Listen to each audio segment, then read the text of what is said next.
नमस्कार, गोदावरी किचनमध्ये तुमचं खूप खूप स्वागत आहे। मी आज काळ्या हरभऱ्याचा डोसा बनवणार आहे। त्यासाठी एक वाटी हरभरे, एक वाटी तांदूळ घेऊन हे तांदूळ वेगळे भिजू घातले आणि हरभरे वेगळे भिजू घातले। हे सकाळी हरभरे काढून कपड्यामध्ये 2 तास बांधून ठेवले होते। थोडी थोडी मोड आलेली आहे। 1 इंच अद्रक, 4 हिरव्या मिरच्या, 1 चमचा मीठ घेतलं, अर्धा चमचा खायचा सोडा घेतलेला आहे। सोडा नाही टाकलं तरी काय हरकत नाही। हरभरे, तांदूळ, हिरवी मिरची, अद्रक मिक्सरला बारीक काढून घ्यायचं आहे। काढून घेऊया। मी छोट्या पाटमध्ये काढायले, बारीक छान निघते। झालेला आहे बॅटर आपल्याला बारीक काढायचं आहे मिक्सरमधून। चवीनुसार मीठ टाकायचं, खायचा सोडा, थोडंसं पाणी टाकायचं, सर्व मिसळून घ्यायचं। बॅटर जास्त पातळ नाही ठेवायचं, असं ठेवायचं।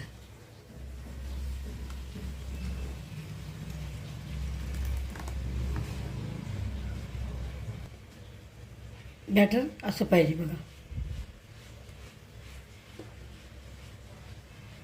हे डोसा पटकन होते। रात्रीला काळे चणे आणि तांदूळ 1-1 वाटी भिजून ठेवायची एका ठिकाणी, सकाळी मिक्सरमधून काढायचं, पटकन होते। नाश्त्यासाठी पौष्टिक रेसिपी आहे सर्वांची। करूया डोसे। गॅस चालू केला आहे, तवा तपला। आता गॅसचा पॉवर एकदम मंद केला आहे। तेल लावून घेऊया। किचन टाळून असं पुसून घ्यायचं।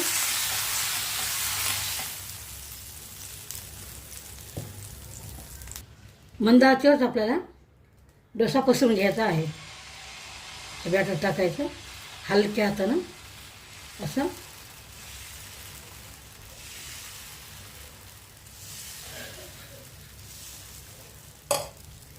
आता गॅसचा पॉवर मिडियम करायचा। 1-2 मिनटं असं सुकवू द्यायचं। सुकेपर्यंत भाजू द्यायचा 2 मिनिट मिडियम पॉवरवर। 2 मिनटं झालेलं आहे। एक साईड डोसा भाजला आहे। थोडं तेल टाकून घ्यायचं, तुम्ही तूप पण टाकू शकता। 3 मिनिट झालेलं आहे। मिडियम पॉवर डोसा भाजला आहे। पलटून घेऊया। बघा किती छान झालेला आहे। या साईडनं 2-3 मिनटं भाजून घ्यायचं आहे। 2 चमचे तेलामध्ये आपला नाश्ता तयार होते। खोबऱ्याची चटणी, सुक्या खोबरं, ओलं खोबरं, शेंगदाण्याची, डाळव्याची चटणी बनवायची, खूप छान लागते। भाजलेला आहे, झालेला आहे।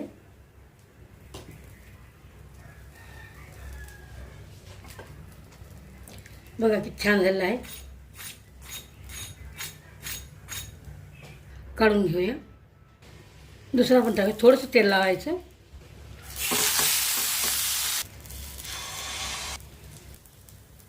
हे डोसा पटकन होते आणि चवीला पण खूप छान लागते।